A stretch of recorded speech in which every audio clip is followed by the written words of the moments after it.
I have walked Middle-earth since the stars first kindled, since before the sun rose, since before men drew their first breath in the forests of the east.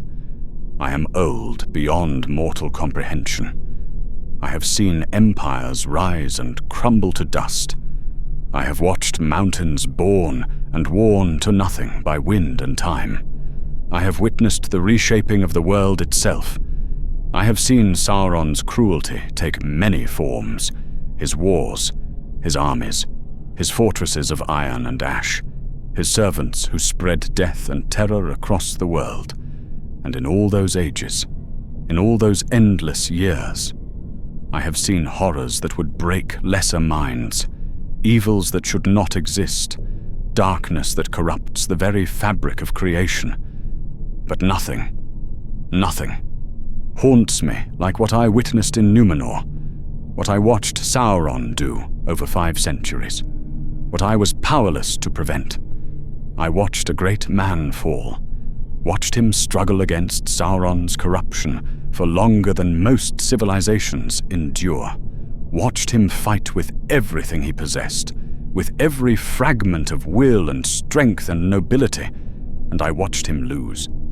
Not quickly, not mercifully, slowly, over decades that became centuries, over a span of time so vast that entire generations were born and died while his struggle continued. I was there at the beginning, when he was still whole, still himself, still noble, and I was there at the end, when the thing he became looked at me with eyes that held no recognition, no memory, no trace of the man I had known. This is that story. This is what happens when Sauron sets his will against a single soul. When the Dark Lord decides he wants you. When he is willing to wait centuries for you to break. This is how the greatest of the Nazgul was made. This is how a king became a wraith. This is how Sauron's patience proved more terrible than any torture. My name is Arendir. I am an elf of the Noldor. I served as diplomat and counselor to the great realm of Numenor in the Second Age. And this is my testimony, my warning, my grief. Listen carefully. Remember what I tell you, and understand that some corruptions cannot be fought, cannot be stopped, can only be endured until they consume everything you are. I came to Numenor in the year 1600 of the Second Age, sent by Gil-galad the High King to maintain the bonds between elves and the greatest realm of men ever to exist. Numenor was glorious in those days, a star-shaped island in the midst of the Western Ocean, closer to Valinor than any land of mortal men had right to be. Blessed by the Valar, gifted with wisdom and long life and prosperity beyond measure. The Numenorians were not like other men. They lived 300 years or more. Some even reached 4 centuries. Their minds were sharp, their bodies strong, their spirits noble. They were the descendants of those men who had fought against Morgoth in the First Age, who had been rewarded with this blessed island, who had been lifted above their mortal kin. But even in those early days, could see the seeds of what would come. Pride, ambition, the desire for more. Always more. More life, more power, more glory.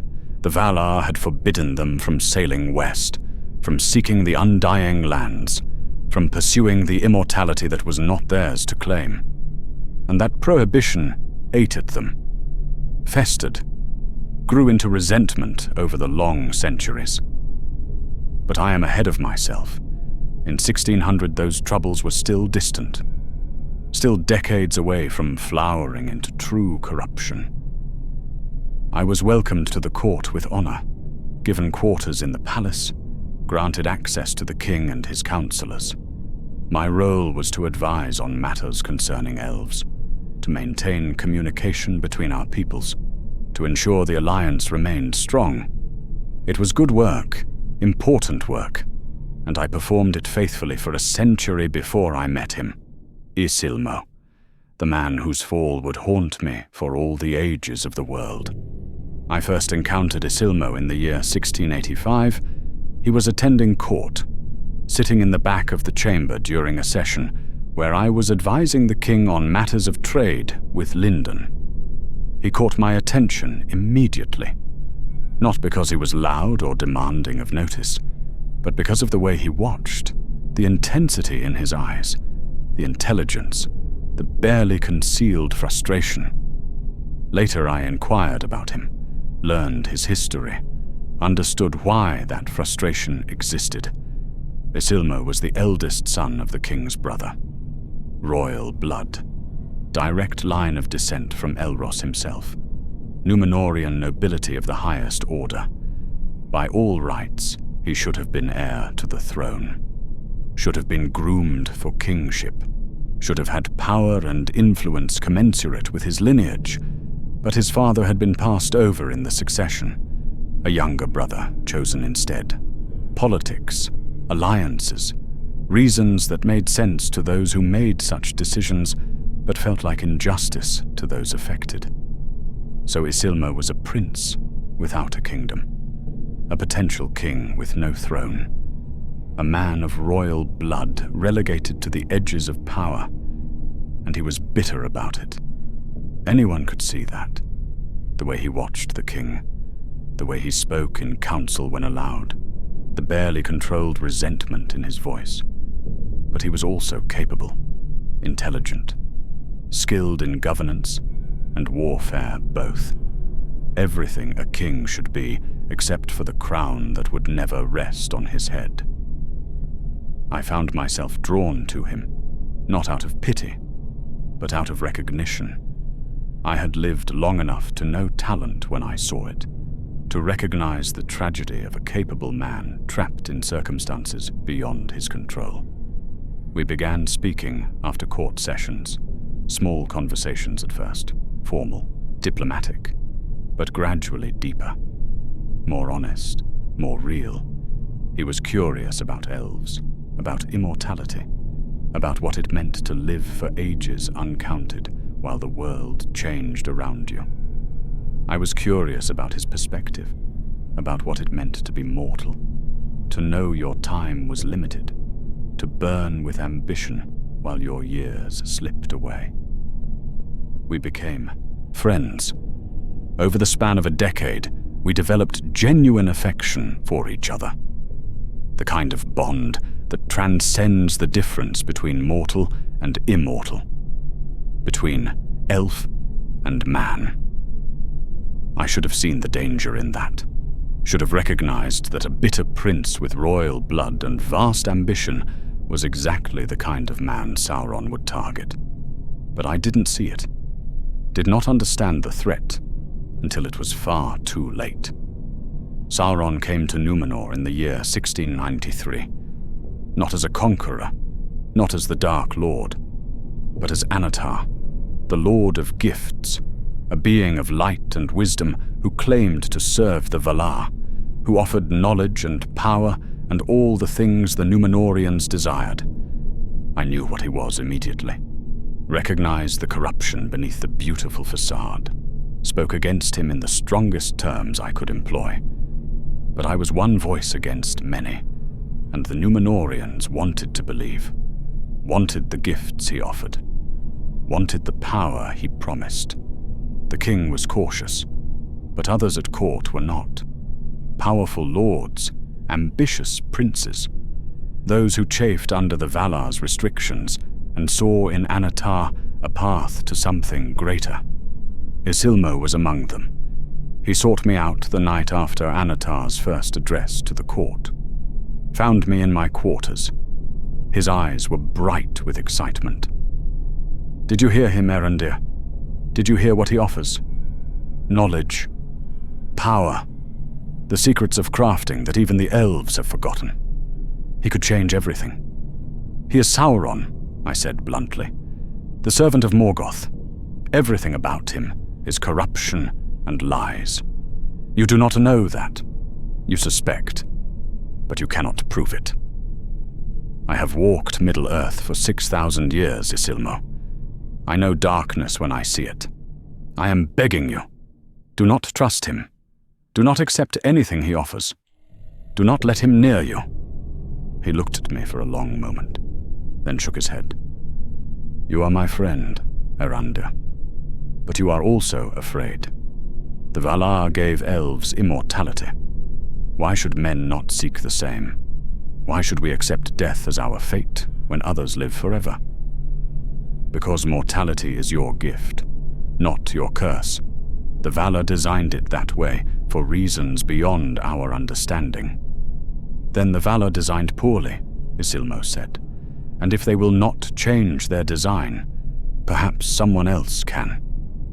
He left. And I knew I had failed, knew my warnings had not reached him, knew the seeds of corruption had already taken root. But I did not know how bad it would become, did not understand what Sauron was planning, did not realize that my friend had been marked, chosen, selected for a fate worse than any death. The rings came 7 years later. Sauron had been working in secret, using the knowledge he had shared, using the craftsmen he had corrupted, creating rings of power that he claimed would bring glory and long life to those who wore them. He made 19. 7 for the dwarf lords, 9 for mortal men, 3 for the elven kings. The elves refused theirs immediately.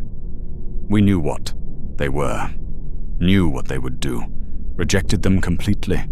The dwarves accepted theirs with typical dwarven caution, knowing the rings were dangerous, but believing they could master them through force of will.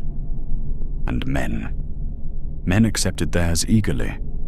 9 great lords, kings and sorcerers and warriors, the most powerful men in Middle-earth.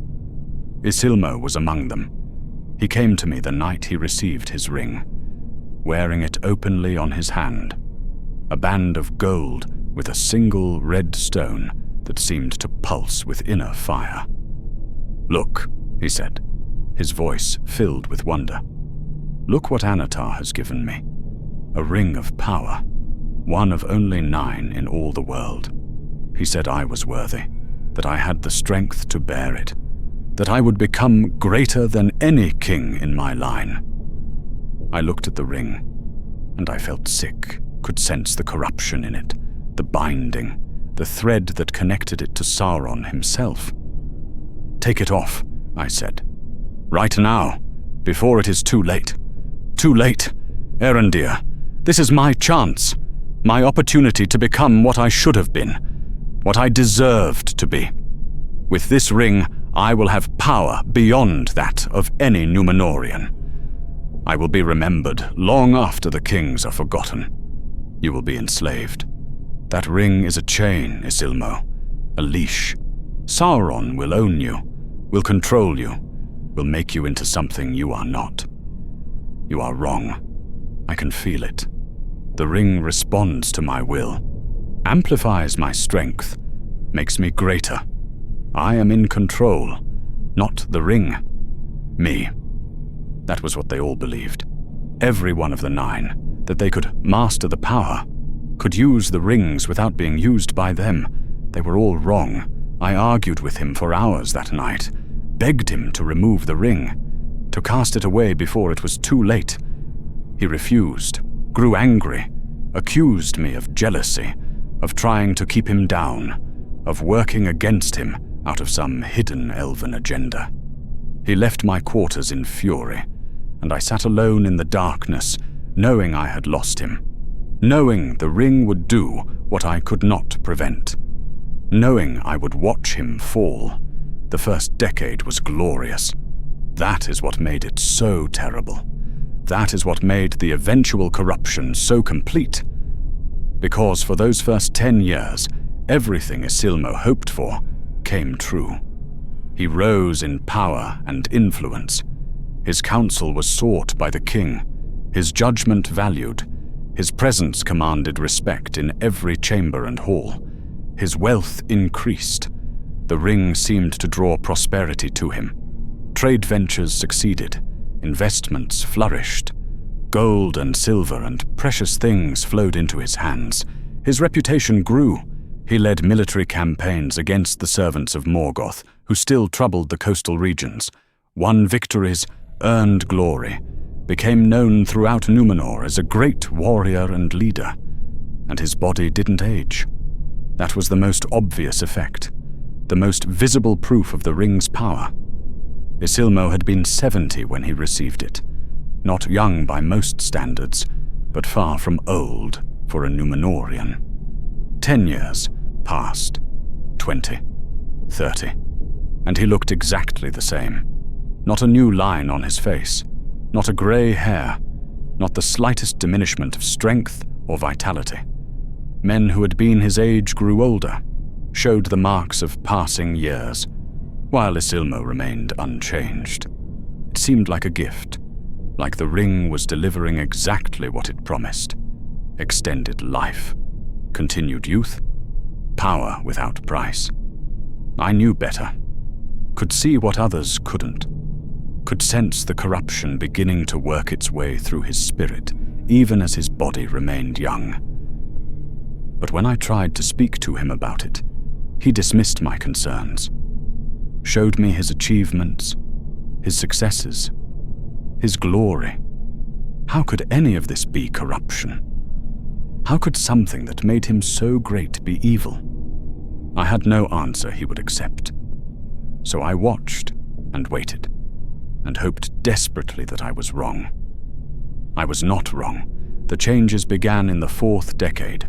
Small things at first, easy to miss, easy to dismiss as imagination or paranoia. His skin grew paler, not dramatically, not obviously. But if you had known him before the ring, if you compared the man he had been to the man he was becoming, you could see it.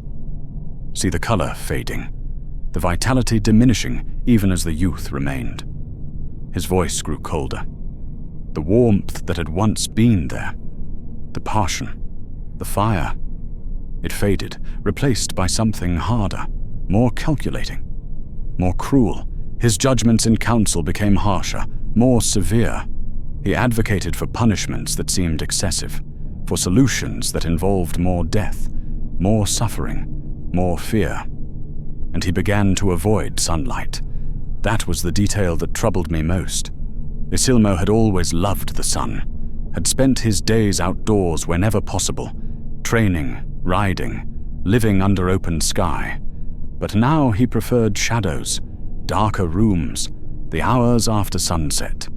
He would make excuses, claim the light hurt his eyes, that he had work that required concentration, that the darkness helped him think.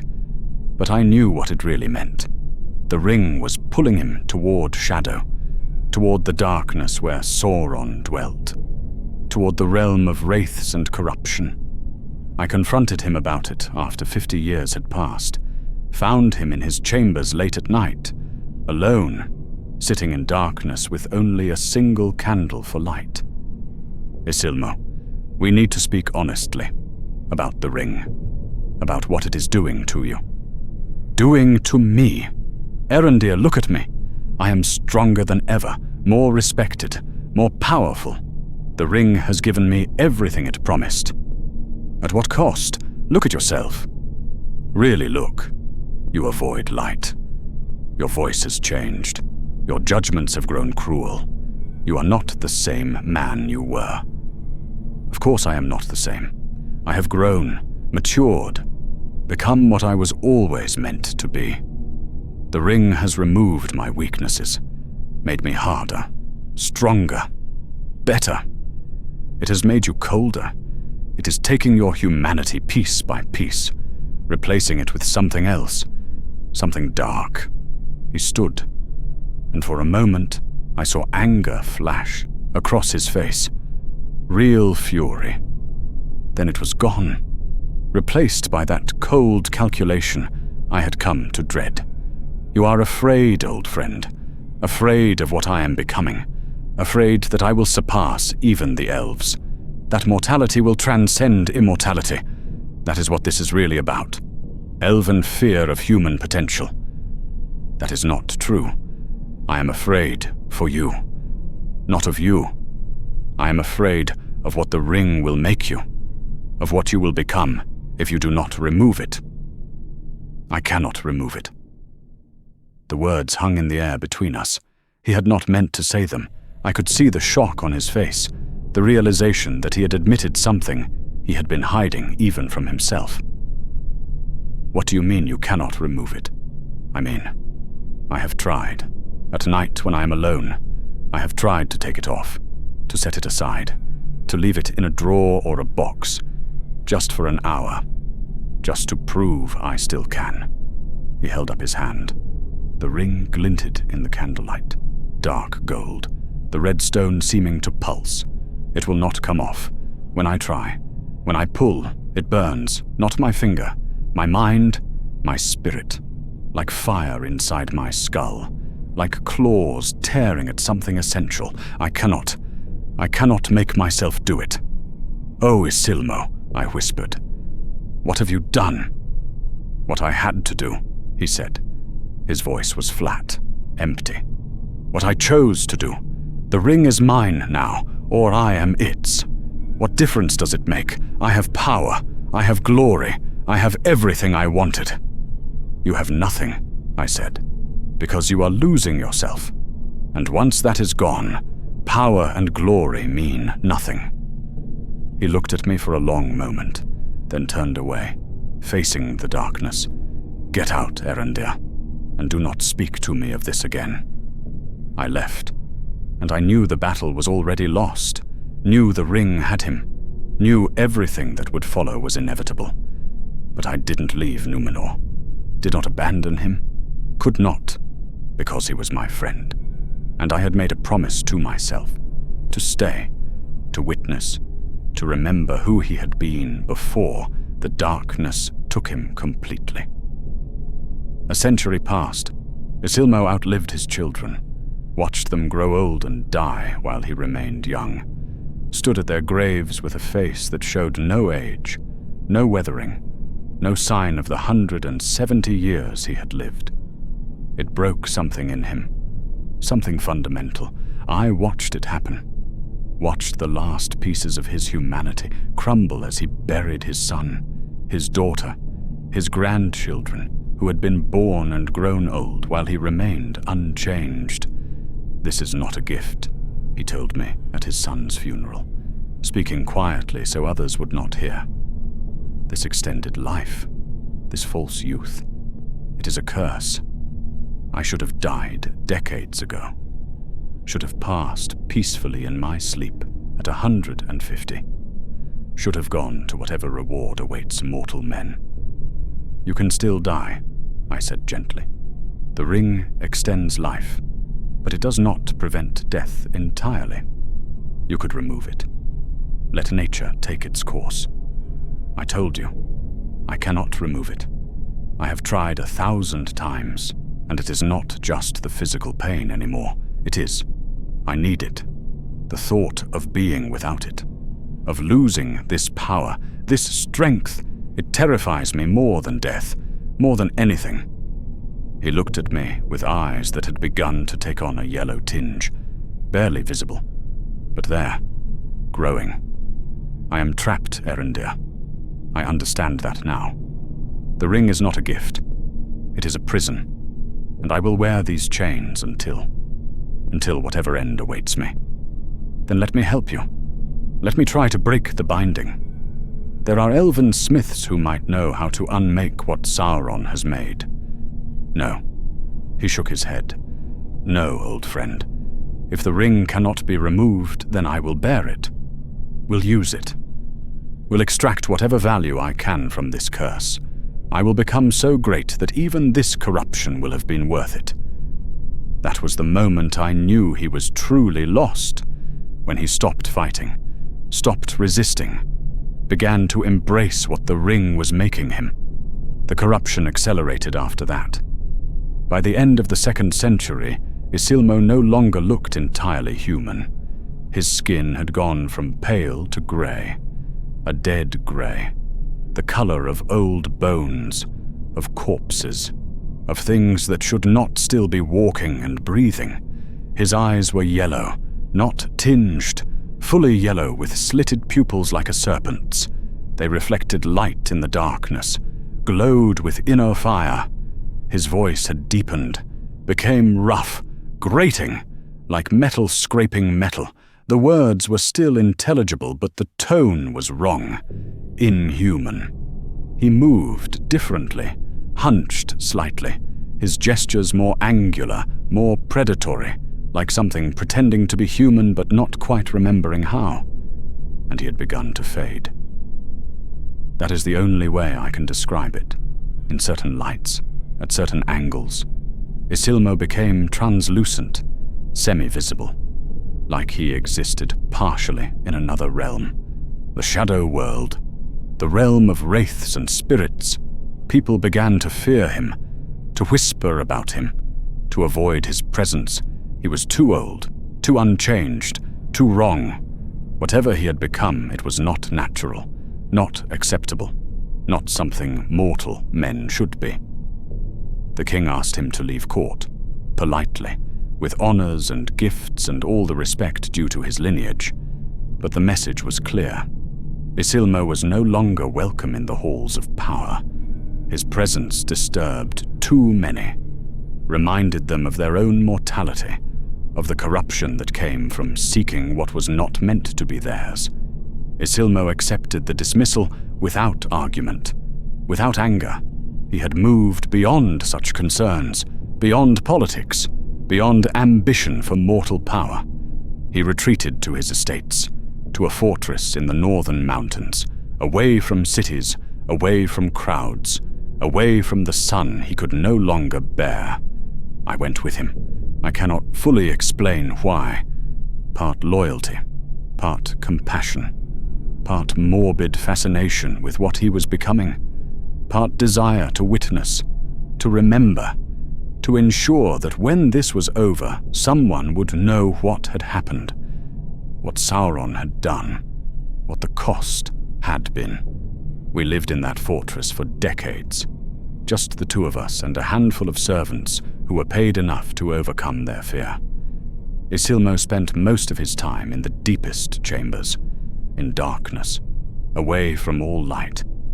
He said the sun burned now, not his skin, his spirit. That exposure to daylight felt like being flayed, like every ray of light was a knife cutting into something essential. He was being pulled into shadow, into the wraith world, into the realm where Sauron's power was strongest, where the ring's binding was most complete, and there was nothing I could do but watch and wait and hope that some part of my friend still existed inside the thing he was becoming. In the 300th year, I witnessed something that confirmed my worst fears. Isilmo tried to kill himself. I found him in his chamber, a knife in his hand, his wrist cut, blood pooling on the floor. But he was not dying. The wound was already closing, healing faster than should be possible. The ring would not let him die, would not release him even into death. I have tried before, he told me, his voice barely recognizable now, more growl than speech. Many times, I have cut, I have poisoned, I have thrown myself from heights. Nothing works. The ring, it keeps me, holds me, prevents me from escaping. Isilmo. I knelt beside him, took his hand. It was cold, so cold, like touching ice, like holding the hand of something already dead. I am not Isilmo anymore, he said. I have not been Isilmo for a long time. I do not remember what that name meant, what that person was. I only remember pain, hunger, cold, the pull toward shadow, the voice that calls me, always calling. What voice? His voice, Sauron. In my mind, in my dreams, always there, telling me what I am, what I will become, what purpose I will serve. I can feel him, can sense his will pressing against mine. Slowly, patiently, waiting for me to break completely, waiting for the last pieces of resistance to crumble. He looked at me with those yellow eyes, and I saw something I hadn't seen in decades. Fear. Real human fear. I am fighting him, Arendir. Every day, every moment. I am fighting with everything I have left, trying to hold on to something. Anything. Some fragment of who I was. But I am losing. I am losing. And when I finally lose completely, when there is nothing left of me to resist, I will become his, fully, eternally. I will be a weapon, a slave, a thing that exists only to serve darkness. How long? I asked. How long can you fight? I do not know. Decades, perhaps. Maybe another century. Maybe less. But not forever. No one can fight forever. Eventually. Eventually I will break. And when I do, he did not finish, did not need to. We both knew what would happen when his resistance finally failed, when the last piece of Isilmo disappeared, and only the wraith remained. I am sorry, my friend, I said. I am so deeply sorry. Do not be sorry. Remember who I was before the ring. Remember that I fought, that I resisted for as long as I could. Remember that I did not want this, did not choose it. Not really. I chose power. I did not choose slavery. I will remember, I promised. I will remember everything. I will ensure that what happened to you is known, that others understand the cost of accepting Sauron's gifts. Thank you, old friend. Thank you for staying, for not abandoning me, for being here at the end. It is not the end yet, I said, though we both knew it was coming, knew it was inevitable, knew we were simply counting down to the moment when Isilmo would cease to exist and the wraith would be complete. The 4th century was agony to witness. Isilmo no longer spoke in words, only sounds, growls, hisses, screams in the darkness.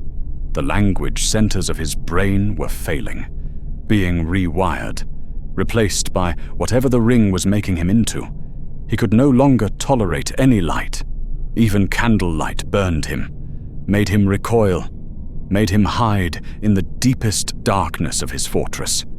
He no longer ate, had not eaten in years. The ring sustained him, fed him somehow on shadow and darkness and the malice of its creator. His body had become fully translucent. I could see through him in places, see the stone wall behind him, see the furniture through his chest. He was more spirit than flesh now, more wraith than man, and he was no longer alone in his mind. Sometimes I would hear him speaking, arguing with someone I could not see, responding to voices I could not hear, having conversations with Sauron himself, or with the other ring-bearers, the other 8 who had accepted the 9 rings and were undergoing similar transformations. They were connected, bound together through the rings, through Sauron's will, becoming a collective, a group mind, the 9 who would serve the Dark Lord until the end of all things. But Isilmo was fighting it still, even in this state, even transformed almost beyond recognition. Some part of him resisted, refused to fully submit, held on to the last fragments of identity. I could hear it in those arguments, in the conversations with voices I could not hear. He was saying no, over and over. No, I will not. I am not yours. Not yet. Not while I can still resist. It was heartbreaking, and inspiring, and terrible all at once. I stayed with him through it all, sat in the darkness of his chambers, held his cold hand, reminded him of who he had been, told him stories of our early friendship, of the man he had been before the ring, desperate to give him something to hold on to, some anchor to humanity. I do not know if it helped. I like to think it did. Like to believe that my presence gave him strength, made his resistance last longer, made the end come slower than it otherwise would have. But perhaps I simply needed to believe that. needed to think I was doing something rather than simply witnessing inevitable corruption. The end came in the year 2251 of the Second Age. 551 years after Isilmo had received the ring. 551 years of slow corruption, of gradual transformation, of fighting and losing and fighting again. I woke one morning to find him standing in his chamber, not hunched, not cowering in darkness, standing upright, perfectly still. He was looking at me, and I knew immediately, knew with terrible certainty. Isilmo was gone. The thing looking at me was not my friend, was not the man I had known, was not anything human at all. It was a wraith, a Nazgul, one of the 9, fully transformed, fully bound, fully enslaved to Sauron's will. Isilmo? I whispered, knowing the answer, hoping desperately I was wrong. The wraith tilted its head, studying me, as if trying to remember who I was, why I was there, what this elf sitting in the darkness might have meant to the creature it had been. Then it spoke. One word, in a voice that was not voice, that came from everywhere and nowhere, that echoed in my mind rather than my ears. Gone. And I knew it was true. Knew the last piece of Isilmo had finally broken, had finally surrendered, had finally been consumed by the ring and the darkness and Sauron's will. Do you remember anything? I asked. Anything of who you were? Of what we shared? The wraith was silent for a long moment. Then, fragments, echoes, a name I used to have, a face I used to wear. But they are distant, unimportant. I am not that anymore. I am other. What are you now? His. I am his. We are his. The 9, we serve, we hunt, we kill. That is what we are. That is all we are. It moved toward the door, toward the stairs that led up, toward the surface, toward sunlight it could no longer bear, toward the world it would terrorize for thousands of years. I followed, desperate, knowing it was pointless but unable to stop myself. Wait, please, before you go, before you leave forever, tell me, was it worth it? The power, the glory, the extended life? Was any of it worth what you became? The wraith stopped, turned, looked at me with eyes that were no longer eyes, with a face that was barely visible, with a presence that existed more in shadow than reality. No, it said, and for just a moment, just one impossible moment. I heard Isilmo's voice, the real voice, the human voice, speaking through the wraith, using the last fragment of will to deliver one final message. No, old friend, nothing was worth this. Tell them. Tell everyone. Tell them to refuse the gifts. Tell them to reject the power. Tell them that some prices are too high, that some sacrifices consume everything. Then the voice was gone. The wraith was gone. The moment was gone. And I was alone in the darkness of an empty fortress, knowing that my friend had finally died. Knowing that the thing that remained would terrorize Middle-earth for ages to come. Knowing that I had witnessed the birth of the greatest of the Nazgul, the Witch King. I left Numenor shortly after, could not bear to stay. Could not endure being in the place where I had watched my friend fall, where I had been powerless to save him, where I had witnessed 5 centuries of slow corruption and inevitable defeat. I returned to Lindon, to Gil-galad's court, told him everything, warned him about the 9, about what Sauron was creating, about the ring wraiths who would serve the Dark Lord until the breaking of the world. And I watched, over the ages that followed, over the thousands of years that came after. I watched the Witch King rise to terrible power. I watched him found the realm of Angmar in the north, watched him wage war against the kingdoms of men, watched him destroy Arnor, watched him spread fear and death and darkness wherever he went. I watched him lead the Nazgul in their hunt for the ring, watched him pursue Frodo Baggins across Middle-earth, watched him ride at the head of Sauron's armies in the final war. And I saw him fall at the Battle of the Pelennor Fields, slain by a woman and a hobbit, the greatest of the Nazgul destroyed by the smallest and most underestimated of peoples, when he died, when Éowyn drove her sword through the crown that had once been his head, when his shriek echoed across the battlefield and then fell silent, when his robes collapsed empty and his spirit was destroyed. I wept, not for the Witch King, not for the monster, not for the wraith that had terrorized Middle-earth for 3,000 years. I wept for Isilmo, for the man I had known, for the friend I had loved, for the person who had fought for 5 centuries against corruption and had finally lost. I am old now even by elven standards. I have lived for more than 7,000 years. I have seen the rise and fall of kingdoms, the birth and death of ages, the reshaping of the world multiple times over, and I have never forgotten. I remember Isilmo as he was when I first met him. Proud, bitter, ambitious, but noble, capable, human in all the best senses of that word. I remember the day he received the ring, the excitement in his eyes, the certainty that this was his chance, his path to glory. I remember the slow changes, the decades and centuries of watching him lose himself piece by piece, of watching the ring consume everything he was. I remember his resistance, the fact that he fought for 551 years, that he held on longer than should have been possible, that he refused to surrender even when surrender would have been easier.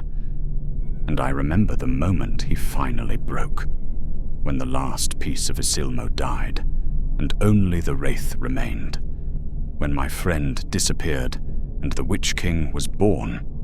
I carry all of this with me, every memory, every moment, every detail of those 5 centuries. They are burned into my spirit. I will carry them until the end of the world and beyond. This is what Sauron does. This is how the Dark Lord works. Not with sudden violence, not with overwhelming force, but with patience, with slow corruption, with gifts that seem like blessings but are really curses. He offers power, glory, extended life, everything that mortal men desire.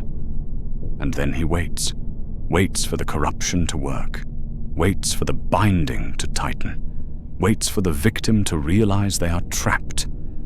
And by the time they understand, by the time they see what is happening, it is too late. They cannot remove the rings, cannot escape the corruption, cannot do anything but fight a losing battle against inevitable transformation.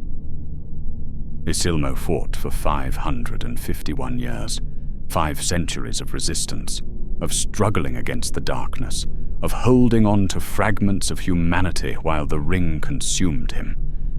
And he still lost. That is Sauron's true power, his patience, his willingness to wait centuries for a single soul, to invest 500 years in corrupting one man, to slowly, methodically, inevitably break even the strongest resistance.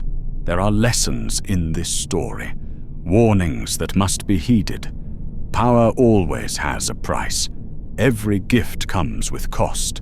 When someone offers you something that seems too good to be true, that promises everything you want with no apparent downside, it is a trap. Sauron delivered on his promises. For decades, Isilmo had everything he wanted, but the price was hidden, delayed. And by the time he understood what the ring was really costing him, he could not remove it, could not escape, could only pay the price over 5 centuries of agony. Corruption works slowly. gradually. So incrementally that you do not notice until you are already changed, already compromised, already becoming something you never meant to be. Isilmo did not wake up one morning transformed into a wraith. It took 500 years of tiny changes, small compromises, gradual shifts, and at every stage he could tell himself it was not that bad, that he was still in control, that he was still himself, until he was not himself anymore. But here is the final truth, the one that matters most. Resistance has value even when it fails. Isilmo lost. After 551 years of fighting, the corruption won. He became the Witch King. Everything he feared came true, but he held on for 5 centuries. 5 centuries where he was not Sauron's slave, where some part of him remained free, where he could still choose, still think, still be himself even as the darkness closed in. That matters, even if the end was the same. Those 500 years of resistance were real, were valuable, were heroic. And in his final moment of clarity, he used his last fragment of will to deliver a warning. To tell me, to tell the world, to make sure others understood the price he had paid. That warning has echoed through 3,000 years, has been remembered, has saved others from making the same choice. So even in losing, even in becoming the monster, Isilmo's resistance had meaning, had purpose, had value. The rings are still out there. Somewhere. The 9, scattered after the Witch King's destruction, lost but not destroyed. Waiting for new bearers, new victims, if you ever encounter one. If you are ever offered a gift that promises glory and strength and all the things you dream of, remember Isilmo. Remember what it cost him. Remember the 500 years of slow corruption. Remember the wraith he became. And refuse. Walk away. Destroy the ring if you can. Hide it if you cannot. But never, never put it on. Because once you do, once you feel that first rush of power, you are already caught, already bound, already beginning the journey from person to wraith, from free to enslaved. The only defense is refusal. The only way to win is not to play. Isilmo was strong, was intelligent, was aware. He knew what was happening, fought against it with everything he possessed, and still lost. You will not be stronger. You will not resist better. The rings are not weapons you can fight. They are traps you cannot escape once sprung. Sometimes at night I dream of him, of Isilmo as he was before the ring. Young, proud, full of ambition and fire and life, human in all the ways that make mortality beautiful. In my dreams we talk, the conversations we had in those early years, debating philosophy, discussing mortality and immortality, trying to understand each other across the fundamental divide between our peoples. Those dreams are precious to me. They remind me of who he was before the corruption, before the ring, before everything went wrong. But then I wake, and I remember what he became. Remember the Witch King. Remember the terror he spread. Remember the thousands who died at his command. And I am torn between 2 truths that cannot be reconciled. That Isilmo was my friend, and that the Witch King was a monster. That both of these things are true. That the same soul I loved became the thing I feared most. I loved Isilmo. I hated the Witch King. Both statements are completely true, and I will carry both of them forever. That is my burden, my grief, my price for witnessing, for staying, for remembering, for being the one who watched it all and lived to tell the story. The Fourth Age has begun. Sauron is defeated. The ring is destroyed. The Witch King is dead. The immediate threat is over. But the lesson remains. the warning is still necessary. Because evil is not gone. Corruption is not defeated. Darkness still exists in the world. And it will always exist. There will always be those who offer gifts that are really traps, who promise glory that is really slavery, who extend hands that hold chains, and there will always be people who are vulnerable to those offers. Good people, capable people, proud people who have been hurt or passed over or denied what they think they deserve. The names change, the specifics vary, but the essential story remains the same. Someone offers power, someone accepts it. The corruption begins, the struggle follows, and eventually, inevitably, the transformation completes. Do not accept gifts from those who would enslave you. Do not trade your freedom for power. Do not sacrifice your soul for glory. No matter how appealing it seems, no matter how much you want it, no matter how long you think you can maintain control, you cannot. You will not. You will fall. It just takes time. 500 years, 1,000, however long your particular resistance lasts, but eventually, certainly, inevitably, you will break. That is Isilmo's story. That is his warning. That is what he paid 5 centuries of agony to teach us. My name is Arendir. I am an elf of the Noldor. I have walked Middle-earth for 7,000 years, and I was there. I witnessed the corruption of Isilmo, the fall of a great man, the birth of the Witch King. I watched for 551 years. I stayed until the end. I carried the memory. I kept the warning alive. This is my testimony, my witness, my gift to those who come after. Learn from Isilmo's fall. Recognize corruption when it comes, and refuse, no matter the cost, no matter the temptation. Choose freedom over power. Choose yourself over what the ring would make you. I will remember Isilmo, the man he was, the friend he was, the warning he became, and I will tell his story, over and over, to anyone who will listen, to anyone who might be saved by understanding what he sacrificed, what he lost, what he became. That is my purpose now, to be the witness, the warning, the voice that says, remember, learn, refuse, and to honor my friend, who fought for 5 centuries, who resisted longer than should have been possible, who used his last moment of clarity to deliver a warning, who paid the highest price so others might be saved. Rest now, Isilmo. Your struggle is over. Your warning is delivered. Your story is told. You were my friend. You became a monster. Both of these things are true, and I will remember both, will honor both, will carry both until the ending of all things. I will not forget. I will never forget. And neither will the world. Your story will echo through the ages. Your warning will save lives. Your sacrifice will have meaning. That is my promise to you, the assurance that you will be remembered. Not just as the Witch King, not just as the monster, but as Isilmo, the man who fought for 500 years, who warned the world even as he fell. Rest now, old friend. Your battle is done. Mine continues.